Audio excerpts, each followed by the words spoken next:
북한 최고위 간부 딸의 탈북 소식에 평양 전역이 발칵 뒤집혔습니다. 불순한 사상에 물든 반역자, 대대손손 씨를 말려라. 격분한 김씨 정권의 엄포에도 불구하고 남한에서 밀수된 이것 때문에 북한 MZ세대들이 잇따라 탈북하고 있어 체제 근간이 송두리째 흔들리고 있습니다.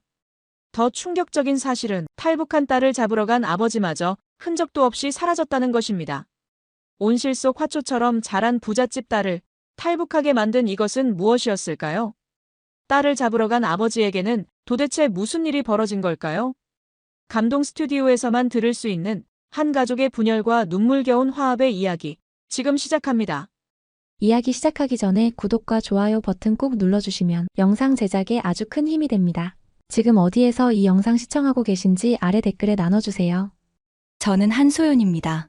함경북도 회령에서 부잣집 외동딸로 태어났어요. 우리 집 담장은 3m나 되는 높이였어요. 북한에서는 담장 높이가 고프의 척도거든요. 그만큼 지킬 게 많고 도둑도 많이 든다는 의미이기도 하죠. 나중에는 담장만으로는 부족해 풍산개 7마리를 마당에 풀어놓기도 했어요.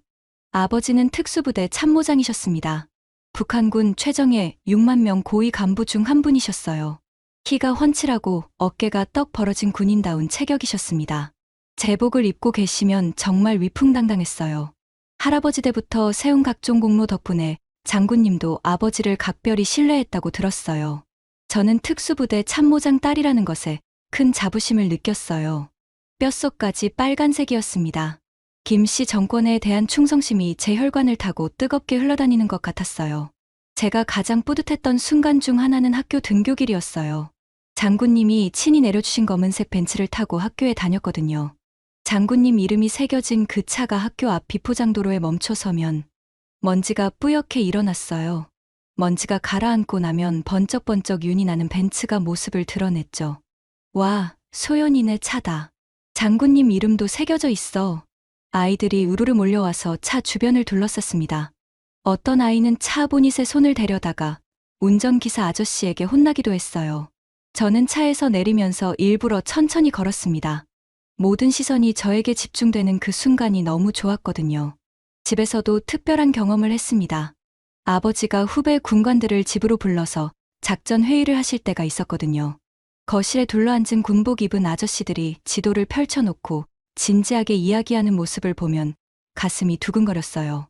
2사단 배치는 이렇게 하고 3사단은 여기서 대기시켜라. 아버지의 굵직한 목소리가 거실을 가득 채웠습니다. 저는 부엌 문틈으로 그 모습을 지켜보면서 아버지의 말투와 손짓을 따라했어요. 혼자서 인형들을 세워놓고 아버지처럼 지시하는 놀이를 하기도 했죠. 고위 간부들 앞에서도 저는 주눅 들지 않고 당당하게 인사했어요. 참촌들, 안녕하세요. 그분들은 저를 보고 웃으며 머리를 쓰다듬어 주셨습니다. 전혀 무서워하지 않았어요. 어린 나이에도 저희 집안이 권력의 중심에 있다는 걸 본능적으로 느꼈나 봅니다. 정말 맹랑한 소녀였죠. 어머니는 정미소를 운영하셨어요. 북한에서는 단순한 방앗간이 아니었습니다. 국가 식량 배급 체계와 연결된 중요한 장소였거든요. 북한 주민들은 수확한 곡식을 모두 우리 정미소로 가지고 와야 했어요. 어머니는 그들이 가져온 곡식 중에 국가에 납부할 양을 먼저 떼어냈습니다. 그리고 남은 부분만 돌려주셨죠. 새벽부터 저녁까지 사람들이 지게를 지고 와서 줄을 섰어요. 우리 집 창고에는 쌀 500kg짜리 드럼통이 산처럼 쌓여 있었습니다. 창고 문을 열면 고소한 쌀 냄새가 확 퍼졌어요.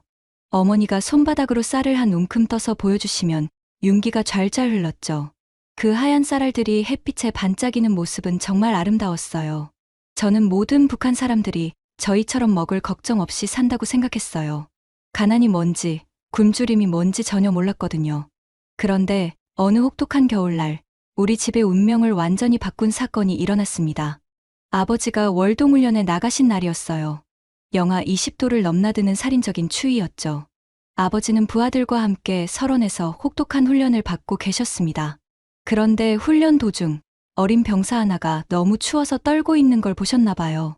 갓 입대한 20살도 안 된 청년이었어요. 입술이 파래지고 손이 벌벌 떨리며 하얗게 입김을 내뿜고 있었죠. 아버지는 그 모습을 보시고는 망설임 없이 자신의 장갑을 벗어서 그 병사에게 건네주셨습니다. 이거 껴라. 동상 걸리면 안 된다.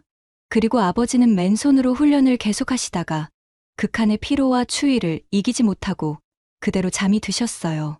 눈 위에서 말이에요. 참모장님, 참모장님.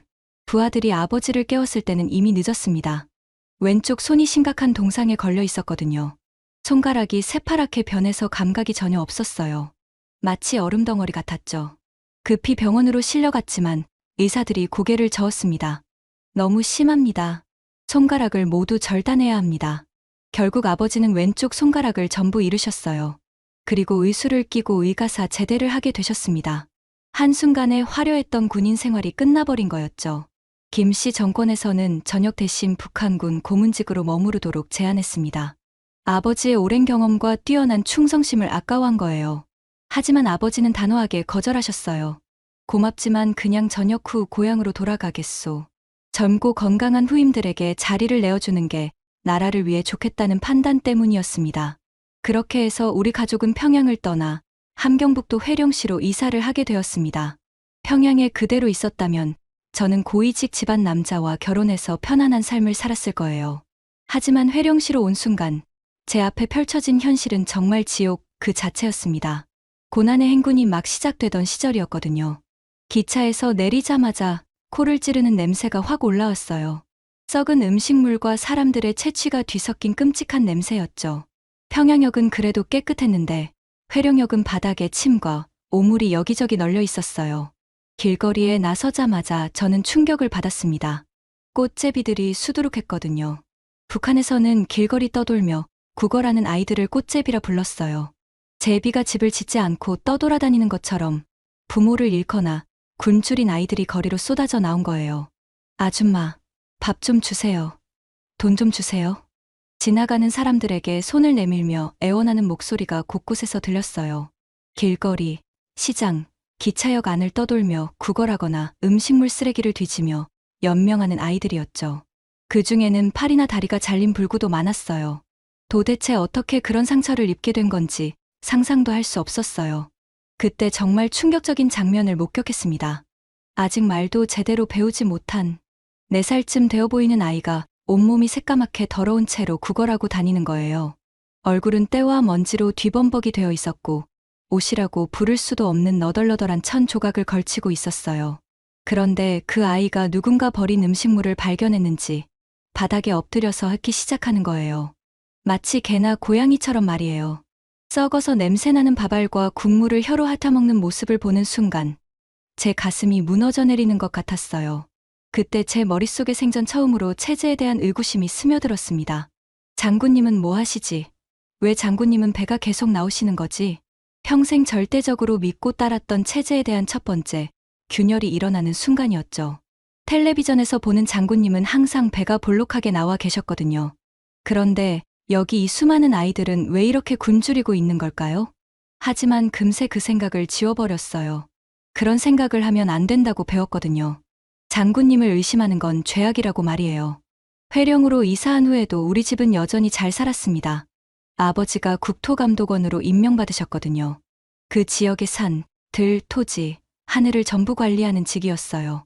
뇌물공화국인 북한에서는 이런 자리가 금광이나 다름없었죠. 매일 사람들이 우리 집 대문을 두드렸어요. 국토감독원님, 이 땅에서 소작할 수 있게 허락해 주십시오. 손에는 돈봉투를 들고 있었죠. 또 다른 날에는 통나무를 몰래 베다가 걸린 사람이 왔어요. 통나무 단속당했는데 풀어주십시오. 집에 아이들이 굶고 있습니다. 그 사람의 눈에는 눈물이 가득했어요. 아버지는 조용히 상황을 들어보시고는 도장을 찍어주셨죠. 그러면 그 사람은 감사하다며 돈봉투를 놓고 갔어요. 아버지는 주민들의 뒤를 봐주면서 돈을 받으셨는데 참모장 때보다 몇 배는 더 많은 돈이 들어왔어요. 하루에도 몇 번씩 사람들이 찾아와서 도움을 청했거든요. 북한은 은행이 제 역할을 하지 못해서 집에 현금을 보관해야 했습니다. 어느 날 밤, 잠이 들었다가 덜커덩 하는 소리에 눈을 떴어요. 아버지가 의자에 올라가서 천장 판자를 열고 계시는 거예요. 그 안에 돈다발들이 빼곡히 들어있는 게 보였어요. 아버지는 제가 자는 줄 알고 계셨나 봐요. 조심스럽게 돈을 넣고 천장을 다시 닫으셨죠. 저는 숨을 죽이고 그 모습을 지켜봤어요. 우리 집 천장에 그렇게 많은 돈이 숨겨져 있다는 걸 처음 알았거든요. 그런데 밖으로 나갈 때마다 보게 되는 꽃제비들의 모습은 제 마음을 괴롭혔어요. 어느 날은 꽃제비 한 명이 길바닥에 쓰러져 있는 거예요. 숨을 쉬는지 안 쉬는지도 모르겠더라고요. 사람들은 그냥 지나가기만 했어요. 아무도 도와주려 하지 않았죠. 저 아이는 어떻게 될까? 그런 생각이 들었지만 저도 어떻게 해야 할지 몰랐어요. 어머니한테 말씀드려도 우리가 어쩔 수 없는 일이야 라고 하셨거든요. 저는 그런 모습들을 보면서 이상했어요. 우리는 이렇게 풍족하게 사는데 왜 저 아이들은 저렇게 굶주려야 하는 걸까요? 같은 북한 사람들인데 말이에요. 하지만 그런 의문들은 마음속 깊이 묻어두었어요.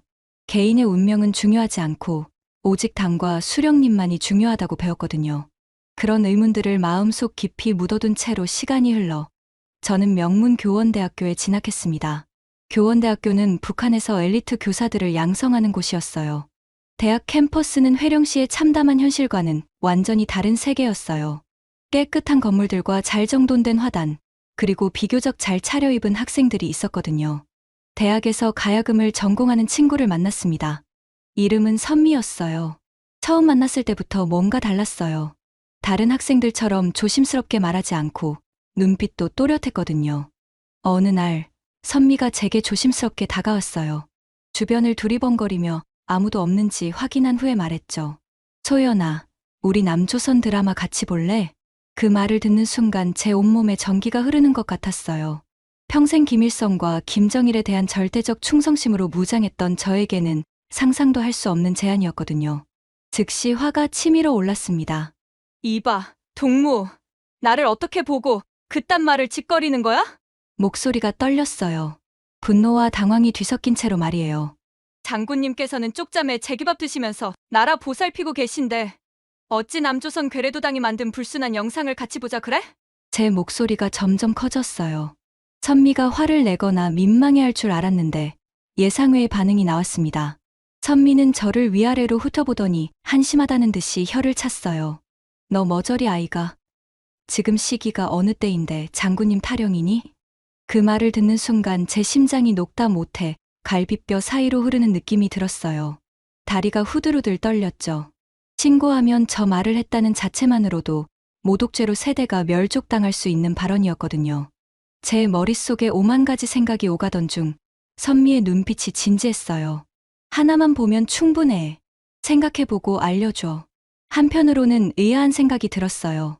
저를 얼마나 신뢰했으면 남조선 드라마를 같이 보자고 했을까요? 선미는 분명히 저를 보고 뭔가를 알아본 거였어요. 며칠 동안 고민했습니다. 밤에 잠을 이루지 못했어요. 선미의 그 말이 자꾸만 머릿속에 맴돌았거든요. 지금 시기가 어느 때인데 장군님 타령이니? 회령에서 봤던 꽃제비들의 모습도 함께 떠올랐죠. 결국 선미를 다시 찾아갔어요. 하나만 보면 충분하다고 했지. 선미가 환하게 웃었어요. 그래, 하나만 보자. 비판적인 시각으로 봐도 돼. 그렇게 해서 저는 생전 처음으로 남조선 드라마를 보게 되었습니다. 선미가 가져온 건 가을동화라는 드라마였어요. CD를 컴퓨터에 넣고 화면이 켜지는 순간 제 눈이 휘둥그레졌어요. 남조선은 굶주리고 범죄가 많고 노숙자가 거리에 넘친다라고 선전했는데 드라마 송남아는 전혀 달랐습니다. 거리에 네온사인이 켜져 있고 사람들이 휴대전화를 자유롭게 쓰며 집에는 전기가 24시간 들어오는 모습이 충격으로 다가왔어요.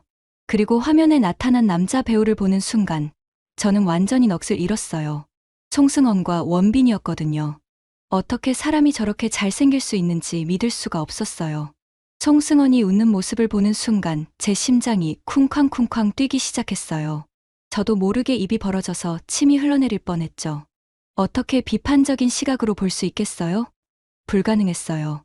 와, 사람이 어찌 저래 생겼나. 선미가 제 표정을 보고 웃었어요. 그치? 남조선 남자들은 다 저래. 1화를 다 보자마자 저는 선미에게 애원했어요. 다음 편 가져오라, 어서. 그날 밤 잠을 한숨도 못 잤어요. 드라마 속 장면들이 자꾸만 떠올랐거든요. 특히 남주인공이 여주인공을 바라보는 눈빛이 계속 생각났어요. 북한 남자들과 너무 달랐어요. 아버지를 포함해 북한 남자에게서 그런 다정하고 따뜻한 시선을 본 적이 없었거든요. 거칠고 우악스러웠죠. 특히 고백할 때가 가관이었어요. 주먹으로 벽을 치거나 나무를 치면서 말하거든요. 동무가 내 사랑을 받아주지 않으면 벽돌로 머리를 까버리겠어. 이런 식으로 협박하듯이 고백했어요. 전혀 로맨틱하지 않았죠. 하지만 한국 남자들은 달랐어요.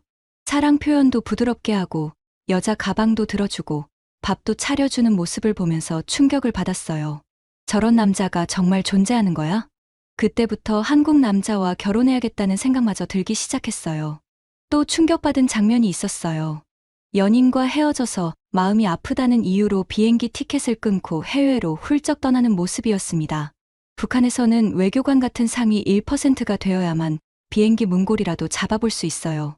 그것도 몇 개월 걸려서 국가 허락을 받고 말이에요. 남조선은 개인도 국가 허락 없이 저렇게 해외를 자유롭게 갈 수 있다고? 믿을 수가 없었어요. 그냥 개인이 돈만 있으면 언제든지 다른 나라에 갈 수 있다는 게 신기했거든요. 그 이후로 6개월 동안 한국 드라마를 주구장창 봤어요. 순풍산부인과, 천국의 계단, 2부의 모든 것 등. 선미가 하나씩 구해다 줄 때마다 밤새워서 봤죠. 드라마를 볼 때마다 새로운 충격의 연속이었어요. 한국 사람들의 집은 왜 그렇게 깨끗하고 예쁜지, 옷은 왜 그렇게 화려한지, 음식은 왜 그렇게 맛있어 보이는지, 모든 게 북한과 달랐어요. 새로운 세상에 눈을 떠버리니 더 이상 북한에서 살기 싫다는 생각만 가득 찼어요. 남한과 북한이 비교되면서 상대적 박탈감을 느꼈거든요. 김씨 정권도 싫고 북한 체제도 싫고 이런 대학 졸업해서 거짓된 교육을 주입하는 사람이 되기 싫다. 그런 생각이 하루에도 몇 번씩 들었어요. 마치 알이 세상 전부인 줄 알던 병아리가 알을 깨고 세상에 나오는 것처럼 저 자유로운 세상으로 깨고 나가고 싶다는 욕망이 폭발했습니다. 하지만 동시에 두려움도 컸어요. 이대로 살다가는 발각되어 정치범으로 몰려 총살당할 수도 있겠다는 생각이 들었거든요. 한국 드라마를 본다는 것 자체가 목숨을 거는 일이었으니까요. 결국 결심했습니다. 이 나라를 뜨자고 말이에요. 그렇게 탈북을 결심했을 당시 저는 17살이었습니다. 어린 나이였지만 한국에 가겠다는 일념 하나로 무서운 걸 몰랐어요. 우선 돈이 필요했습니다. 아버지가 천장에 숨겨둔 돈을 훔치기로 결심했죠. 밤중에 조심스럽게 의자를 가져다 놓고 천장 판자를 열었어요. 손을 넣어보니 돈다발들이 돌돌 말려 있었습니다. 그 중에 하나를 꺼내어 챙겼는데 1200달러였어요. 그때는 얼마나 큰 돈인지 몰랐어요. 나중에 알고 보니 회령시 아파트 세 채 값이었어요. 심장이 쿵쾅쿵쾅 뛰었지만 한국에 가야 한다는 생각밖에 없었어요. 돈을 가방 안쪽에 나누어 바느질로 꽁꽁 숨기고 탈북 준비를 시작했습니다. 가장 먼저 해야 할 일은 국경비대 중대장을 찾는 것이었어요. 두만강을 건너려면 국경경비원들을 매수해야 했거든요. 아는 사람을 통해 연락처를 알아냈죠. 두만강 건너려면 얼마면 되겠습니까? 국경비대 중대장을 만났을 때 그 사람이 저를 위아래로 훑어보더니 말했어요. 50달러면 가능하오. 저는 그게 적당한 금액인 줄 알고 바로 승낙했어요. 나중에 다른 탈북민들 얘기를 들어보니 5달러만 줘도 충분했다고 하더라고요. 제가 부잣집 딸 같으니까 눈탱이를 씌운 거였죠. 탈북하기로 결심한 새벽, 저는 숨을 죽이고 조심스럽게 집을 나서려고 했어요. 발끝으로 살금살금 걸으면서 바닥에 삐걱거리는 소리라도 날까봐 온 신경을 곤두세웠죠. 손에는 차갑게 식은 땀이 흘러내렸어요. 대문 손잡이에 손을 대는 순간 심장이 터질 것처럼 빨리 뛰었습니다. 이제 몇 걸음만 더 나가면 되는데 그때 갑자기 누가 제 뒷덜미를 덥석 잡는 거예요. 깜짝 놀라서 돌아보니 어머니가 서 계셨습니다. 어둠 속에서 저를 지켜보고 계셨던 거예요. 어머니는 아무 말씀도 하지 않으셨어요. 그냥 제 얼굴을 빤히 쳐다보고 계셨죠. 북한에는 미신이 많은데 먼 길을 떠나기 전에는 삶은 계란을 많이 먹어야 한다는 미신이 있었어요. 삶은 계란처럼 대굴대굴 굴러서 잘 가라는 의미였죠. 제가 며칠 전부터 매일 삶은 계란을 먹었는데 어머니가 버려진 계란 껍질을 보고 의심하셨나 봐요. 어머니가 조용히 물으셨어요. 너 중국 가려고 그러니? 저는 아무 대답도 하지 않았어요. 그러자 어머니가 다시 물으셨죠. 한국 가려고 그러니? 딱 두 마디만 물어보셨어요. 제가 가만히 있으니 모든 걸 아신 것 같았어요. 저는 어머니가 저를 못하게 붙잡거나 아버지를 깨우실 줄 알았죠. 그런데 뜻밖의 말씀을 하셨습니다. 기차역까지 배웅해 줄게. 나오라. 제 귀를 의심했어요. 어머니가 저를 말리지 않으신다는 거예요? 오히려 도와주신다는 거였죠. 그렇게 모녀가 함께 밤길을 나섰어요. 새벽 공기는 차가웠지만 어머니가 옆에 계시니 마음이 든든했어요. 어머니는 한동안 말이 없으시다가 말씀하셨어요. 엄마가 널 낳았지만 내 인생은 내가 사는 거야. 엄마가 봐도 이 나라에는 비전이 없어. 저는 깜짝 놀랐어요. 평소에 당국에 충성하는 것처럼 보이셨던 어머니가 이런 말씀을 하시다니요. 표현을 못했을 뿐 불만이 많으셨던 거예요. 우리 소연이는 강하고 똑똑해서 바윗돌에 올려놔도 잘 살 거야. 어머니의 목소리에는 확신이 가득했어요. 어딜 가든 죽지 않겠다는 약속만 해라. 기차역에 도착했을 때는 새벽 5시쯤이었어요. 벌써 사람들과 짐짝이 뒤섞여서 아수라장이었습니다. 장사꾼들, 출근하는 사람들이 마구 뒤엉켜 있었어요. 막상 혼자 떠나려니 두려움이 엄습했습니다. 앞으로 어떤 일이 벌어질지 전혀 알 수 없었거든요. 그때 어머니가 마지막으로 제 등을 떠밀어 주셨어요. 뒤돌아보지 말고 가라. 신이 있다면 우리 소연이를 지켜주시겠지. 그게 어머니의 마지막 당부였습니다. 기차에 올라타서 창밖을 내다봤는데 어머니 모습이 안 보였어요. 언제 또 어머니를 볼 수 있을까? 아마 평생 못 보지 않을까 하는 생각이 들었죠. 내가 무슨 부귀영화를 누리려고 부모님을 버리고 혼자 도망치는 거지. 그런 죄책감이 밀려왔거든요. 기차가 출발하는 순간 희미하게 어머니의 모습이 보였습니다. 개찰구 앞에 주저앉아 통곡하고 계셨어요. 제 마음이 약해질까봐 숨어서 울고 계셨던 거예요. 자신이 무너지는 모습을 보이기 싫으셨던 거죠. 순간 뛰어내려 어머니에게 달려가야겠다는 충동이 들었습니다. 그런데 귓속에 어머니의 마지막 말이 맴돌았어요. 뒤돌아보지 말고 가라. 딸이 탈북했다는 사실이 알려지면 온갖 고초에 시달릴 걸 아시면서도 자식이라도 자유로운 세상에 살길 바라는 마음에 보내주신 거였어요. 저는 끄끄거리며 울음을 참았어요. 탈북자로 의심받을까봐 소리내서 울 수도 없었거든요. 기차는 두만강 쪽으로 달려갔습니다. 창밖으로 보이는 풍경들이 점점 삭막해졌어요. 산과 들판만 끝없이 펼쳐져 있었죠. 몇 시간 후 두만강 초소에 도착했어요. 미리 섭외한 국경경비대 중대장과 접선했습니다. 준비됐소? 간단한 질문이었지만 제 운명을 가르는 순간이었어요. 두만강은 가장 폭이 좁은 곳이 경비가 가장 삼엄했어요. 하지만 뇌물공화국답게 중대장이 새끼 병사들에게 돈을 쥐어주며 말했죠. 다들 비키라우. 오늘 작업 한 건 할 거야. 병사들은 익숙하다는 듯이 하나 둘 자리를 비켜줬어요. 북한에서는 돈이면 안 되는 게 없었어요. 다른 초소에 발각되면 안 되니까 빨리 건너야 하오. 알겠소? 중대장의 말에 저는 고개를 끄덕였어요. 심장이 너무 빨리 뛰어서 가슴이 터질 것 같았거든요. 드디어 두만강을 건널 시간이 되었습니다. 물은 생각보다 차가웠어요. 발을 담그는 순간 뼈까지 시려서 비명을 지를 뻔했어요. 중대장이 제 손을 잡고 끌어줬어요. 초인적인 힘을 발휘해서 두만강을 건넜습니다. 체감상 10분도 안 걸린 것 같아요. 지금 생각해도 꿈이었는지 생시였는지 싶을 정도로 기억이 가물가물해요. 그만큼 긴장하고 두려운 순간이었거든요. 문제는 두만강 건너편에 도착했을 때였어요. 예상치 못하게 교대 시간이랑 겹쳐버린 거예요. 매수되지 않은 새로운 경비원들이 교대로 들어오면서 저와 중대장을 발견했습니다. 섰, 경비원들이 외쳤어요. 서라는 뜻이었죠. 그 순간 제 온몸이 얼어붙었어요. 들켰다는 생각에 다리가 후들후들 떨렸거든요. 하지만 중대장이 제 팔을 잡아당기며 소리쳤어요. 뛰어. 저와 중대장은 냅다 달렸어요. 뒤에서 호각 소리가 요란하게 울렸죠. 그때 무자비하게 총을 쏘기 시작했어요. 총알이 바위에 박히며 불꽃이 튀는 게 보였어요. 낙엽에도 총알이 박히면서 퍽퍽 소리가 났죠. 말 그대로 총알 사이를 피해 도망쳤어요. 금방이라도 제 뒤통수를 관통할 수도 있다는 극도의 공포감으로 죽기 살기로 뛰었습니다. 나뭇가지에 옷이 걸려서 찢어지기도 했어요. 얼굴에 상처도 났죠. 특수훈련을 받은 중대장의 민첩함과 전술 덕분에 산속에 무사히 몸을 숨길 수 있었어요. 중대장이 저를 바위 뒤로 끌고 가서 엎드리라고 했죠. 멀리서 개 짖는 소리가 들렸거든요. 추적견을 푼 것 같았습니다. 제 심장 소리가 너무 커서 들킬까봐 입을 막고 있었어요. 1시간쯤 지나니까 소리가 점점 멀어졌어요. 중대장이 안전하다는 신호를 보냈죠. 산에서 하루를 보내고 다음 날 저녁에야 중국 안전가옥으로 이동했습니다. 작은 농촌 마을에 있는 허름한 집이었어요. 중대장은 저를 브로커에게 인도한 뒤 돌아갔어요. 그분과 헤어질 때 정말 고마웠어요. 목숨을 구해준 은인이었거든요. 안전가옥에는 다른 탈북자들이 합류해서 총 10명이 모였습니다.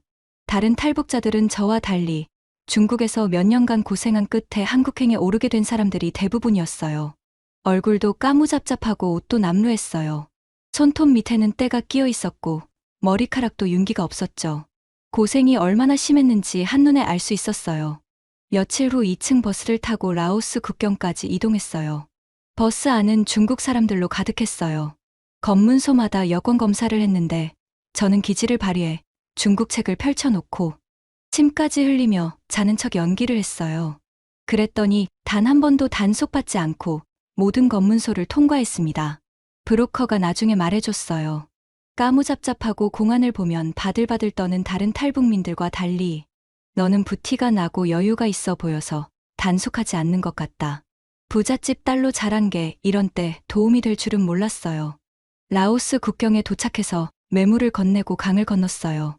탈북민 10명 중에는 5살 아이부터 70대 노인까지 연령대가 다양했어요. 다 같이 손잡고 강을 건너는데 5살 아이는 키가 작아서 흙탕물을 너무 많이 마신 거예요. 건너편에 도착했을 때 얼굴에 실핏줄이 전부 터져 있었어요. 그제서야 아이의 상태를 확인하고 다들 걱정되어 어쩔 줄 몰라 했죠. 그런데 그 아이가 말했어요. 이럽습니다. 엄마 보러 가니까 괜찮습니다. 그 한마디에 모든 사람이 울컥 눈물을 흘렸어요. 그 순간 회령에서 봤던 비슷한 또래의 꽃제비가 생각났거든요. 바닥에 버려진 음식물을 핥아 먹던 그 아이 말이에요. 왜 이런 어린 아이들마저 개 돼지만도 못하게 살아야 하는지 터져나오는 울분을 겨우 삼켰어요. 라오스에 도착한 후에는 한인교회의 도움을 받았어요. 처음에는 정말 무서웠어요. 북한 세뇌교육 때문에 십자가 있는 교회에서는 사람을 납치해 피와 간을 뽑아간다고 배웠거든요. 하지만 목사님이 너무 친절하셨어요. 성경 공부를 열심히 하면 한국에 빨리 보내준다는 말을 듣고 성경 공부도 시작했죠. 세례를 받는 날이 왔어요. 눈을 감고 기도하고 있는데 신기한 일이 벌어졌어요. 금빛 가운을 입은 두 사람이 무릎 꿇고 앉아 있는 형상이 보인 거예요. 얼굴은 안 보였지만 따뜻한 느낌이 들었어요. 그때는 누군지 몰랐어요. 하지만 나중에 알게 됐죠. 얼마 후 태국으로 건너갔어요. 며칠 머물다 드디어 두만강을 건넌 지 이달 만에 한국행 비행기에 올랐습니다. 한국 도착 2시간 전입니다.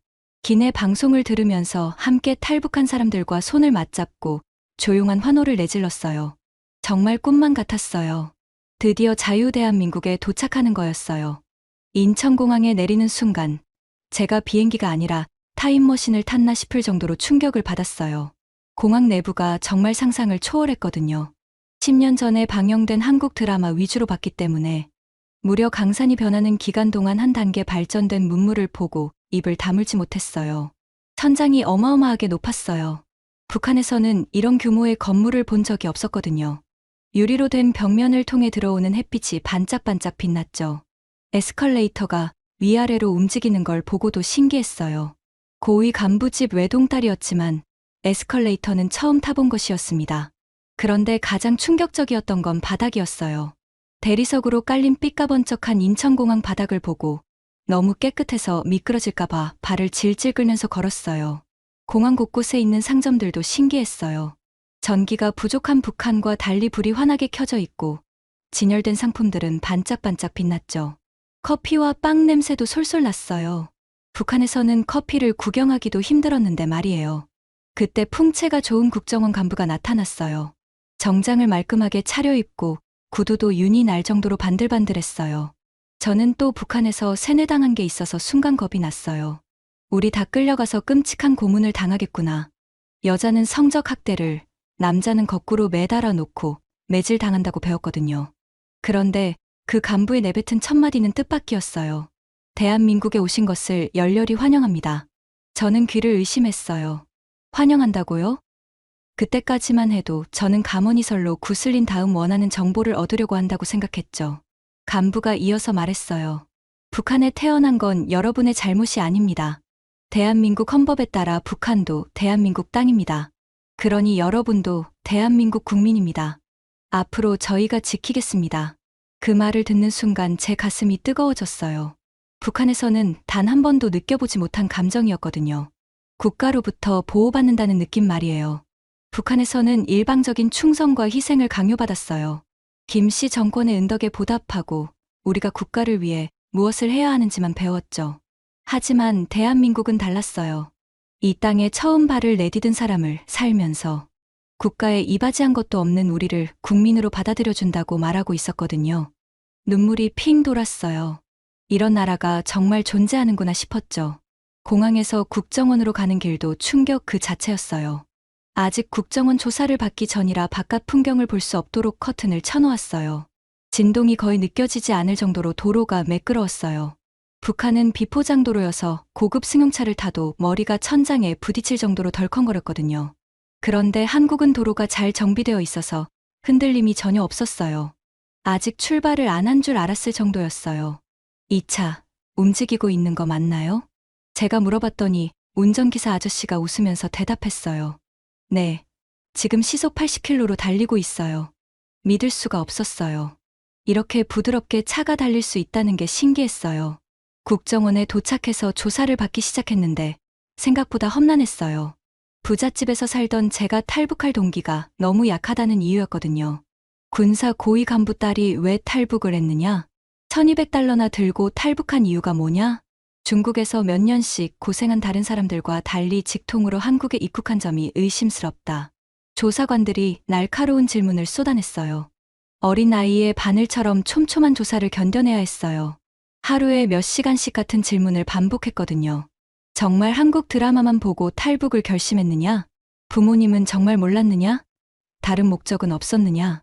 처음에는 왜 이렇게 의심하는지 이해가 안 됐어요. 하지만 나중에 알고 보니 북한에서 간첩을 보내는 경우가 있어서 철저하게 조사하는 거였어요. 한 달 가까이 조사를 받고 나서야 하나원에 갈 수 있다는 허락을 받았어요. 그동안 국정원 시설에서 지냈는데 그곳도 북한과는 차원이 달랐어요. 식사도 놀라웠어요. 하루 3끼를 꼬박꼬박 주는 거예요. 반찬도 다양했죠. 쌀밥에 국, 반찬 5가지까지 나왔어요. 북한에서는 꿈도 꾸지 못할 식단이었거든요. 조사가 끝날 무렵 국정원 건물 밖에서 놀고 있었어요. 드디어 하나원에 갈 수 있다는 기대감에 부풀어 있었죠. 그때 꿈에도 생각지 못한 목소리가 들렸어요. 소연아. 그 목소리를 듣는 순간 제 심장이 멈추는 줄 알았어요. 북한에 있어야 할 아버지의 목소리였거든요. 천천히 뒤돌아보니 정말 아버지가 서 계셨어요. 처음에는 그동안 받은 스트레스 때문에 헛것을 보는 건 아닌가 싶었죠. 하지만 아버지가 제 이름을 부르는 소리를 들으니 현실이었어요. 한소연. 아버지는 저를 잡으러 온 거였어요. 북한으로 다시 데려가려고 말이에요. 제 얼굴에서 피가 쫙 빠졌어요. 이제 끝났구나. 다시 북한으로 돌아가야 되겠구나 싶었거든요. 하지만 아버지의 표정이 이상했어요. 화가 나 있는 것도 아니고 그렇다고 반가워하는 것도 아니었어요. 복잡한 감정이 얼굴에 드러나 있었죠. 그때는 몰랐어요. 아버지가 저를 잡으러 온 게 아니라는 걸 말이에요. 아버지도 탈북을 하신 거였거든요. 하지만 그건 나중에 알게 된 일이었어요. 국정원 직원들이 저를 진정시키면서 설명해 줬어요. 아버지도 조사를 받고 계신다고 말이에요. 그제야 상황을 이해할 수 있었어요. 아버지도 북한을 떠나오신 거예요? 믿을 수가 없었어요. 평생 김씨 정권에 충성하던 아버지가 탈북을 하시다니요. 도대체 무슨 일이 일어난 걸까요? 국정원 직원이 저를 별실로 데려가서 자세한 상황을 설명해 줬어요. 아버지 조사가 끝날 때까지 단둘이 만날 수 없었거든요. 제가 탈북한 사실이 알려지자 아버지는 보위부에 체포되셨습니다. 감옥에서 무려 32일간 고문을 당하셨다고 해요. 그 말을 듣는 순간 제 가슴이 무너져 내렸어요. 32일 동안요? 제 목소리가 떨렸어요. 아버지가 저 때문에 그런 끔찍한 일을 당하셨다는 게 믿어지지 않았거든요. 책상에 무릎 꿇게 하고 못 자게 하는 고문, 전기 고문, 물 고문까지 강도 높은 고문을 당했어요. 보통 사람이면 일주일도 못 버텼을 텐데 특수부대 출신이어서 겨우 버틸 수 있었죠.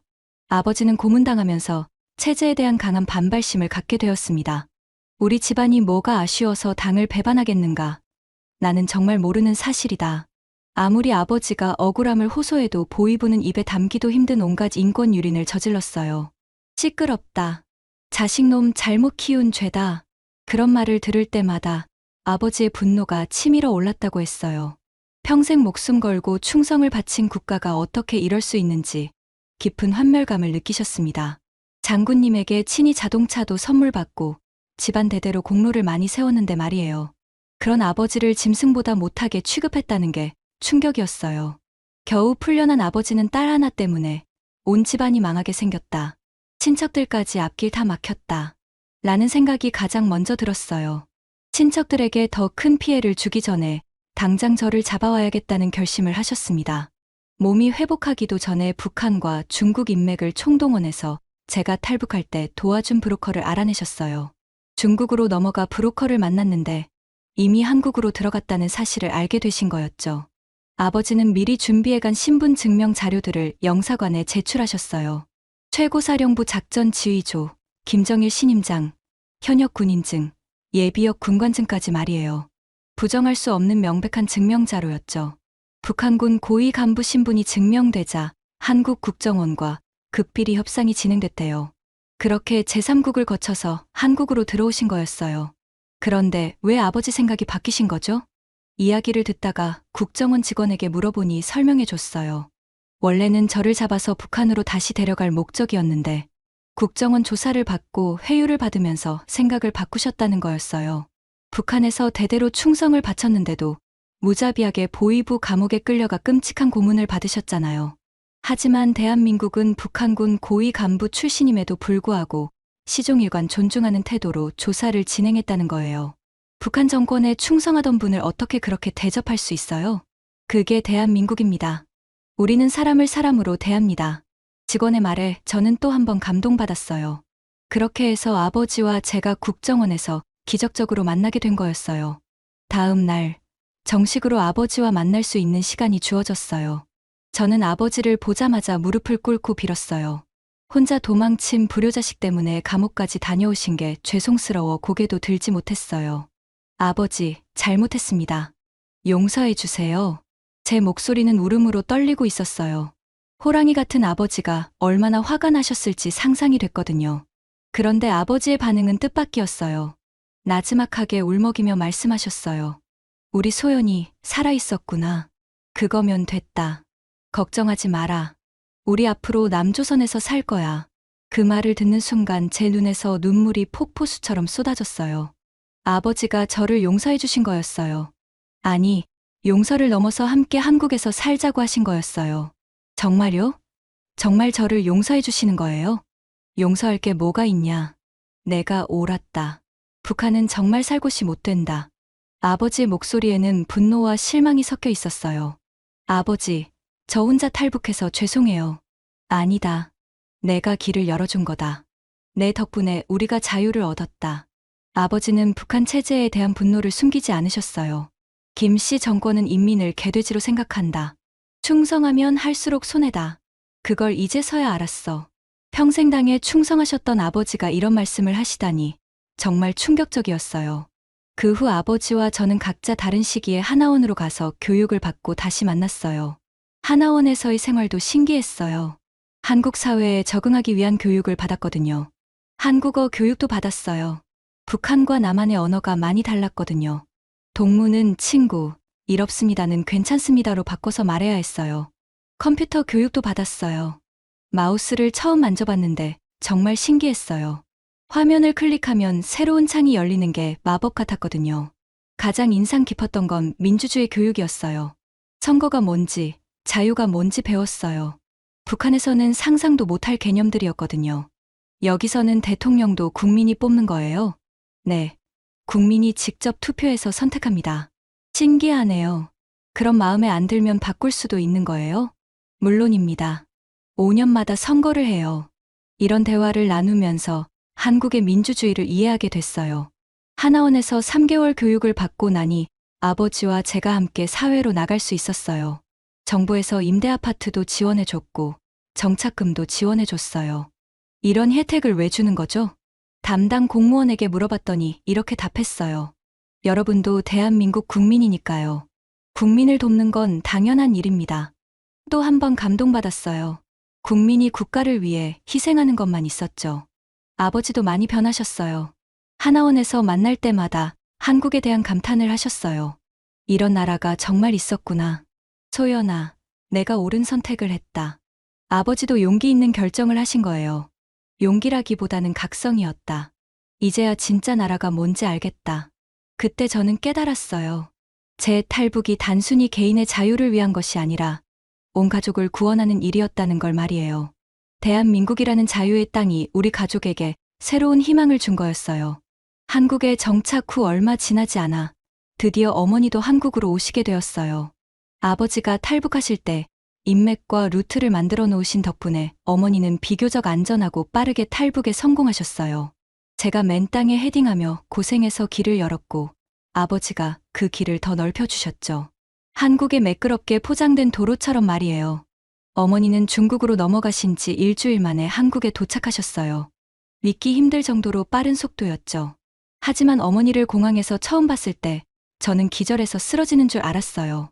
몰골이 말이 아니었거든요. 딸에 이어 남편까지 탈북했다는 사실이 알려지자 북한 노동교화소 끌려가셨던 거예요. 부잣집 사모님으로 평생 살아오시다 난생 처음 매질까지 당하셨다고 했어요. 감옥 한 방에 30명이 넘는 사람들이 서로 몸을 포개어 새우잠을 자고 새벽부터 밤까지 하루 종일 정자세로 앉아 있으면서 먹을 것도 거의 주지 않았어요. 딸과 남편이 어디 있는지 말하라며 하루가 멀다 하고 고문까지 받으셨죠. 정미소 운영하며 통통한 편에 속했던 어머니는 체중이 38kg까지 줄어서 처음에는 어머니인지 알아보지 못했어요. 얼굴에는 검버섯이 피었고 몸은 뼈만 남아 앙상했습니다. 그동안 얼마나 고생하셨는지 한눈에 알 수 있었어요. 어머니, 제가 달려가서 안았을 때 몸이 부서질 듯 가녀려 흠칫 놀랐습니다. 마치 종이처럼 느껴졌죠. 어머니는 제 품에서 엉엉 우셨어요. 우리 소연이 무사했구나. 살아서 다시 만나니 꿈만 같다. 신이 우리 가족을 도우셨다. 그렇게 공항에서 눈물의 상봉을 하던 순간 제 머릿속에 과거 장면이 스쳤어요. 라오스 한인교회에서 세례를 받을 때 보였던 금빛 가운을 걸친 두 명의 형상 말이에요. 바로 아버지와 어머니였다는 깨달음이 번쩍 들었습니다. 그때 본 환상이 두 분과 무사히 상봉하게 된다는 걸 미리 보여준 건 아닐까요? 그 생각을 하니 눈물이 앞을 가렸어요. 죽을 고비를 넘겨온 가족이 한국에서 재회한 거였어요. 정말 기적 같은 일이었죠. 새 가족이 정부에서 지원해준 임대 아파트에서 살게 되었어요. 아파트에 들어간 어머니는 곳곳을 둘러보시며 감탄하셨어요. 집이 이렇게 깨끗할 수가 있구나. 그리고 화장실을 보시고는 깜짝 놀라셨어요. 화장실 집 안에 있네. 북한은 상하수도가 열악해서 아무리 부잣집이어도 화장실은 밖에 있었거든요. 화장실이 안에 있는 곳은 감옥밖에 없었어요. 어머니가 진지한 표정으로 물으셨어요. 한국은 집이 다 감옥이야?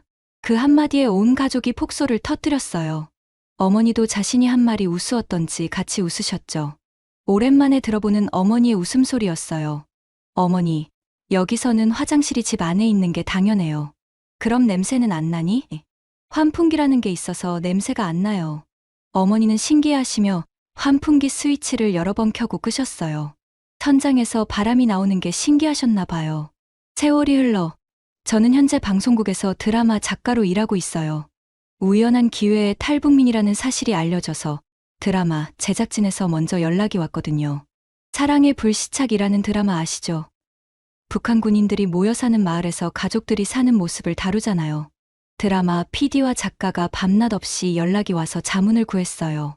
북한 군인 고위 간부의 집은 어떻게 생겼는지, 내부 인테리어는 어떤지, 동네 사람들과의 관계는 어떤지 같은 걸 물어봤죠.